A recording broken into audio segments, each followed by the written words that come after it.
Right, the sooner you forget the whole idea of chronological age, the better. Get it out of your head. This is what's going to help.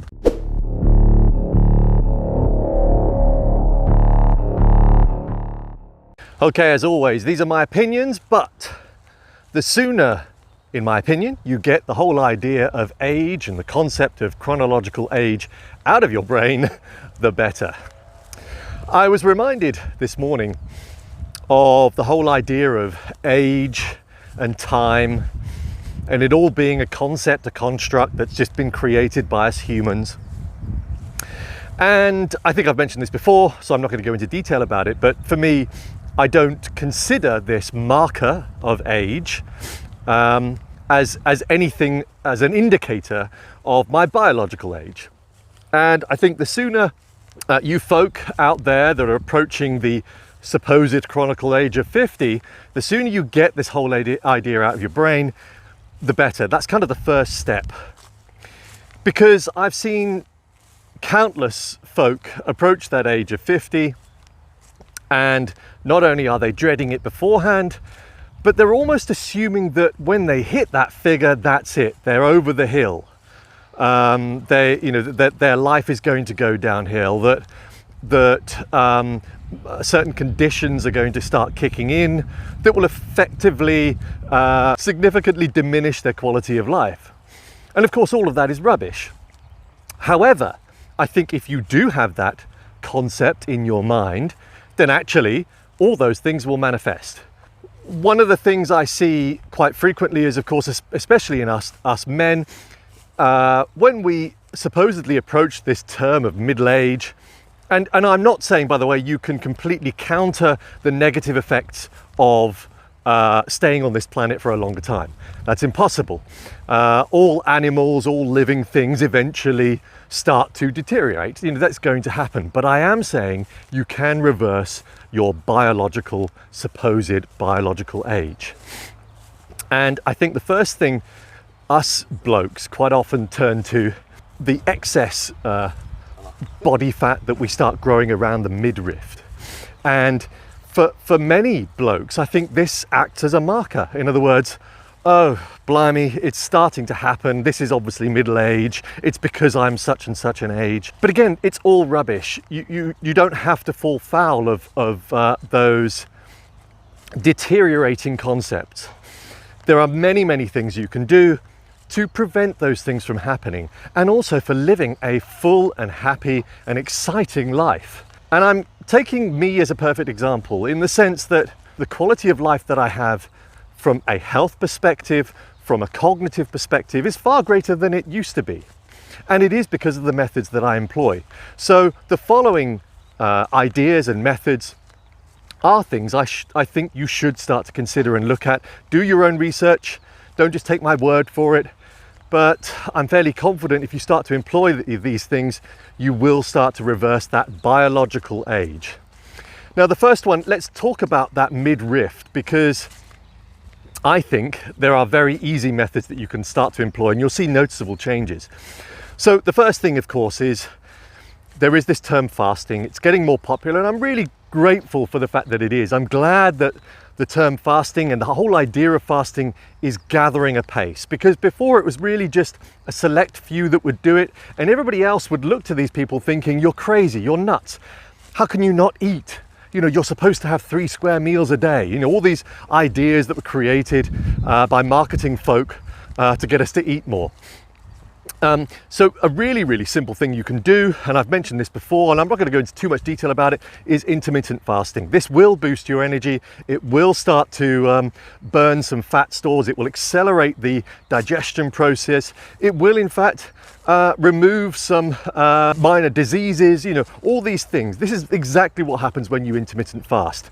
I think when you start going into longer fasts, and we'll come to that perhaps in another video, that's when you start to get the spiritual side. You start to become more aware of who you are. You are better able to understand the concept of now and just get a better understanding and feel for what's going on inside you. But intermittent fasting, let's get back to that, is really simple. And It's simple because all you have to do is skip breakfast. Stop eating, say about 7 o'clock in the evening, sleep through the night, wake up, skip breakfast, just drink some water. If you need to add a little bit of salt in there, do. Make sure it's pink Himalayan salt, or at least good quality pink salt. And that's it. Just eat again, at 12 or 1, and you've then had a 16-8 intermittent fast, the 16 hours of fasting, and then you have an 8-hour eating window. I can say this categorically, actually. I can pretty much guarantee, try that for a week, enter into 2 weeks, as in fact one of my subscribers mentioned very recently, actually. You really do see the results very quickly. You feel a lot better, you've got more energy, you have this cognitive boost, and you will probably see the weight fall off. In fact, I'd say that's almost guaranteed. So it's a really simple thing to do. For the first couple of days, you just have to get used to those feelings of the stomach rumbling.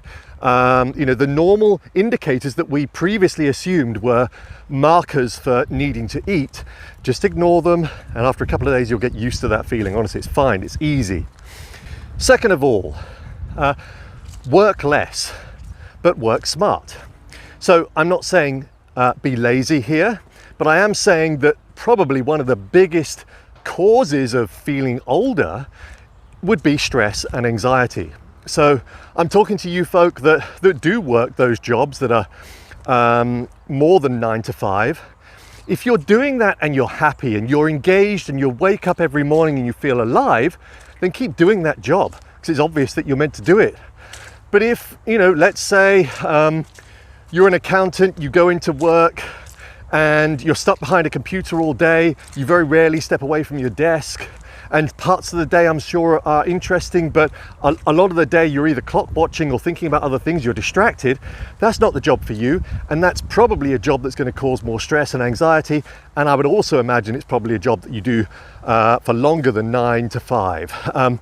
So if you're like me, approaching that bigger age, the bigger chronological age, and you're doing one of those jobs, then this is where you need to start thinking smart. For many of us, when we have been doing a job for years and years, we genuinely believe that we can't change, that there isn't a job out there, that we're unemployable.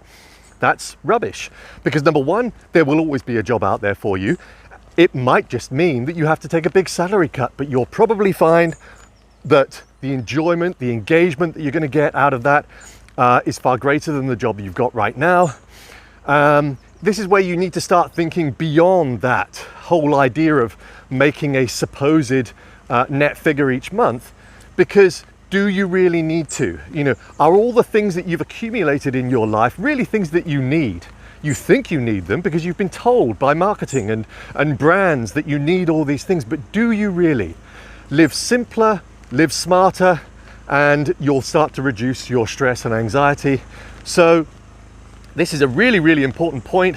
And of course, there are other methods of making an income.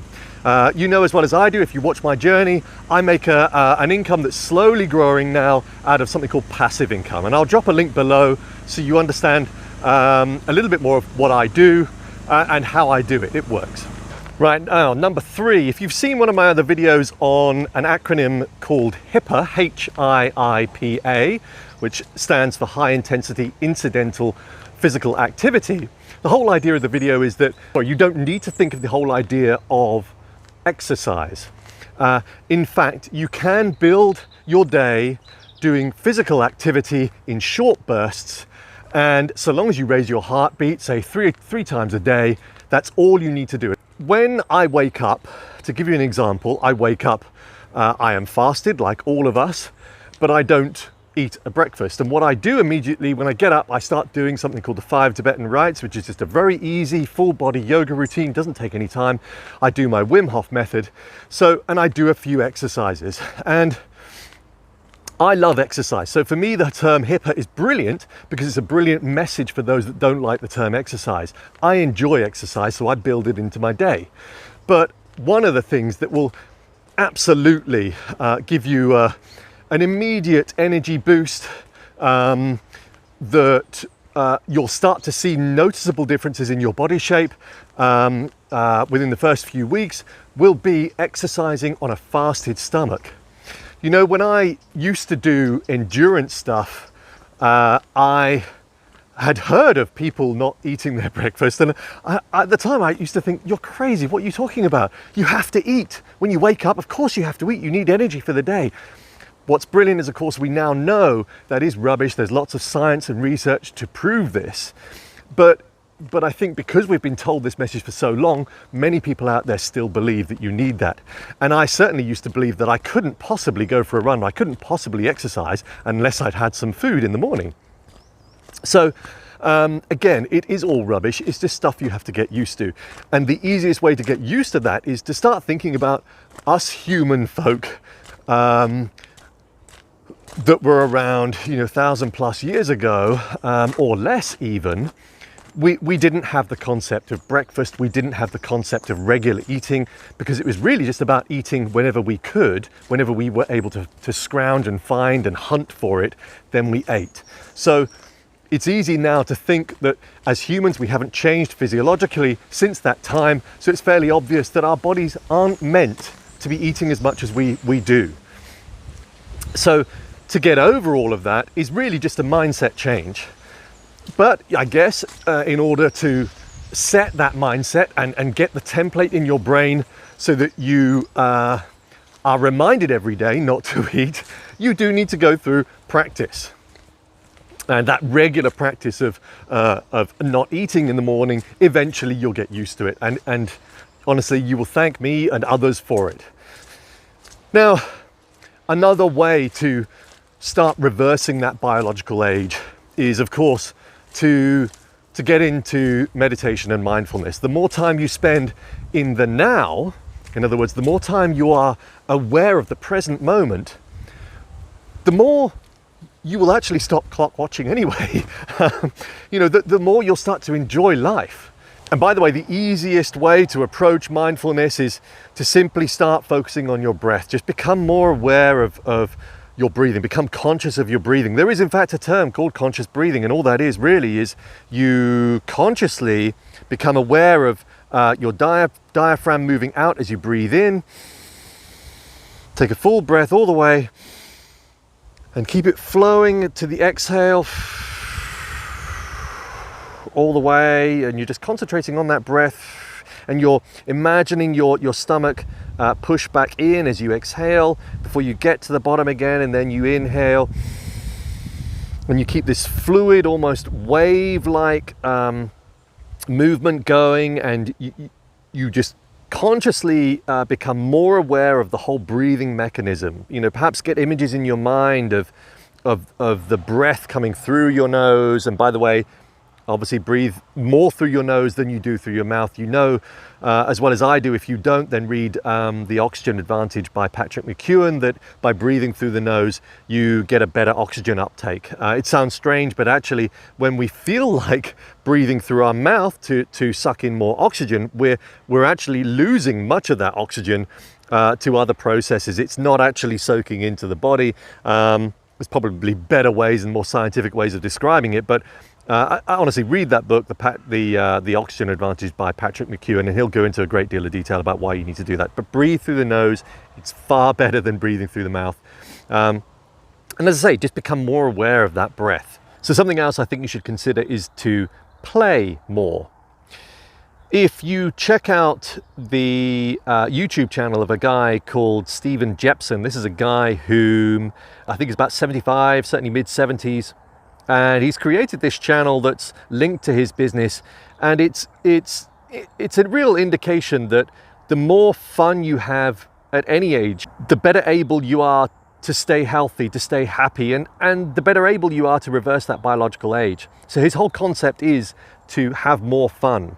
And so in his back garden, or yard, as you Americans call it, he's got a number of different things that a number of different practices, methods, tools that work on his balance, flexibility, etc., etc.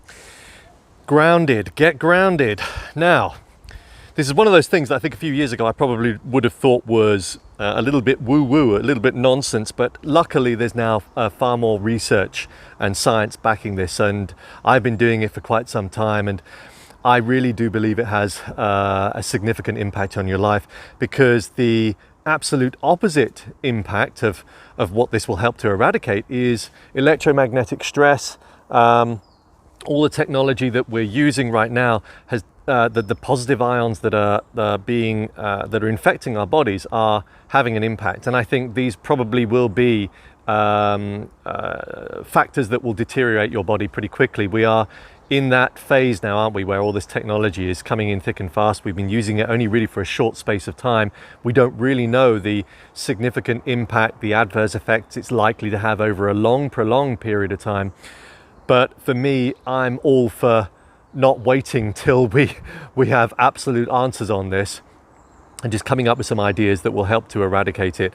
One of the things that we've been missing, I think, for the last 20, 30 plus more years is the close contact that we should be having with nature, with the earth. You know, I'm doing it right now, and I know I shouldn't be. I should be wearing leather-soled shoes or just walking around bare feet, because that extra thick rubber sole is preventing me from picking up the negative ions from the earth and being in close contact with it. I think, you know, gardeners probably not necessarily aware, maybe they are, of the positive impacts they get from gardening, not just the exercise, but also the direct contact that they have with the earth. So the way that I ground, I've got a particular tree in the woods that I quite often hug. You know, I just put two hands on there, and I can feel now this kind of the energy flow that I get from the tree into the earth. And as I say, the good thing is that there's lots of research and science backing this concept now. So I think it's worth you checking out. The biohacking community are all for grounding. You know, we've got grounding mats that you can place underneath you in your bed that have a direct line to the earth in the electricity current. There's a very good reason why these things are getting more and more popular. It works. And I think this is absolutely something you should employ, but you don't have to go down the technical route to do this. Just get out into the countryside, walk barefoot, as I sometimes do. And lastly, of course, I can't forget my friend, the cold. You don't have to do what I do and have the cold shower in the garden throughout the year. But it is worth you removing a few layers. It is worth you getting more comfortable with the cold. It is worth you trying an iced bath. It is worth you doing regular cold showers. The physiological, biological benefits you'll gain by doing that are huge. And actually, probably of all the things I've listed there, this will probably have the biggest impact on your life. So get it done. Try them all. You really will start reversing that biological age.